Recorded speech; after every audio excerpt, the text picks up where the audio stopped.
Jesus said to his disciples, "You are the salt of the earth, but if salt loses its taste, with what can it be seasoned? It is no longer good for anything, but to be thrown out and trampled underfoot.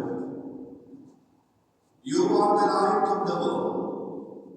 A city set on a mountain cannot be hidden, nor do they light a lamp and put it under a bushel basket.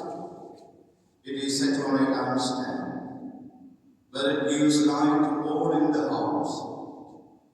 Just so, your light must shine before others, that they may see your good deeds and glorify your heavenly Father." The Gospel